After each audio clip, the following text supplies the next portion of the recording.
इलाहाबाद की गलियों से निकलने वाला एक तांगे वाले का बेटा, जो पहले उसी इलाहाबाद का सबसे खूंखार गैंगस्टर बनता है, फिर राजनीति में आता है और पहले विधायक बनता है और उसके बाद मेंबर ऑफ पार्लियामेंट बनकर सांसद तक जाता है।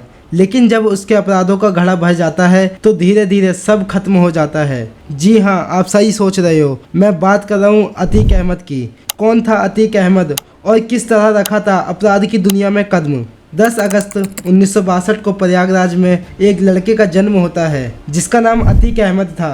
अतीक के पिता का नाम फिरोज अहमद था। अतीक के पिता इलाहाबाद स्टेशन पर तांगे चलाने का काम करते थे और मुश्किल से अपने परिवार का गुजारा करते थे। लेकिन अतीक के पिता फिर भी अतीक को पढ़ाना चाहते थे।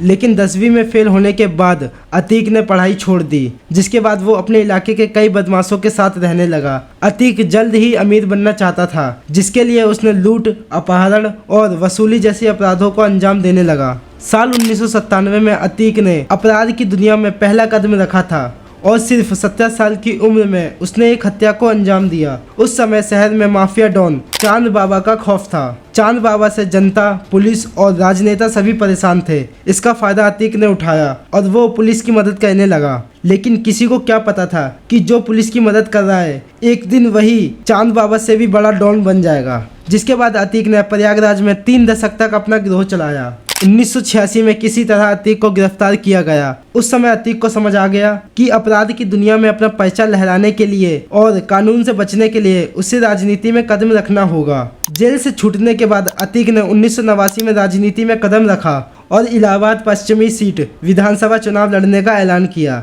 अतीक की दहशत से पूरा इलाहाबाद कांपता था, जिसके बदौलत वह चुनाव जीत गया। उसके कुछ ही महीनों बाद उसने चांद बाबा की हत्या करा दी। अतीक पर 100 से ज़्यादा आपराधिक मामले दर्ज थे। जिसके बाद अतीक ने 2012 का विधानसभा चुनाव लड़ा, लेकिन वो हार गया। जिसके बाद फरवरी 2017 में अतीक को गिरफ्तार कर लिया गया। हाईकोर्ट ने सारे मामलों में उसकी जमानत कैंसिल कर दी। इसके बाद से अब तक अतीक जेल में बंद है। जिसके बाद उमेश पाल हत्याकांड में अतीक को 4 दिनों की पुलिस रिमांड में प्रयागराज लाया गया। 25 जनवरी 2004 को अतीक ने राजू पाल की गोली मारकर हत्या कर दी।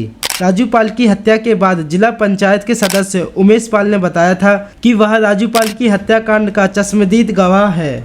जिसके बाद उमेश पाल ने आरोप लगाया कि जब उसने अतीक अहमद के दबाव में आकर अपने कदम पीछे हटाने से इनकार कर दिए, तब 28 फरवरी 2006 को बंदूक के बल पर उनका अपहरण किया। 5 जुलाई 2007 को अतीक, उसके भाई और 4 अन्य लोगों के खिलाफ प्राथमिक दर्ज की गई, जिस मामले में 28 मार्च 2023 को प्रयागराज की MP MLA कोर्ट ने अतीक को दोषी ठहराते हुए उम्र कैद की सजा सुना दी।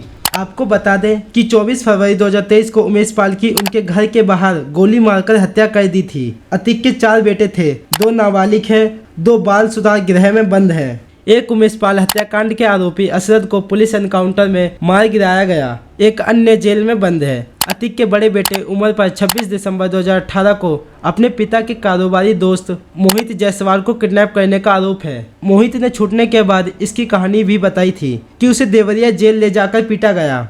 जिसके बाद माफिया अतीक अहमद और उसके भाई अशरफ को शनिवार प्रयागराज में गोली से भूनकर हत्या कर दी गई। पुलिस के घेरे में इस दोहरे हत्याकांड को अरुण मौर्य, सनी और लवलेश तिवारी ने अंजाम दिया था। तीनों पत्रकार बनकर पुलिस के काफिले के नजदीक पहुंचे और जैसे ही अतीक और उसके भाई ने मीडिया से बात करने की कोशिश की कि तभी तीनों ने ताबड़तोड़ फायरिंग कर दी। इस दौरान करीब 18 राउंड गोलियां चली, जिसमें से 8 गोली अतीक को लगी। दोनों की मौके पर ही मौत हो गई।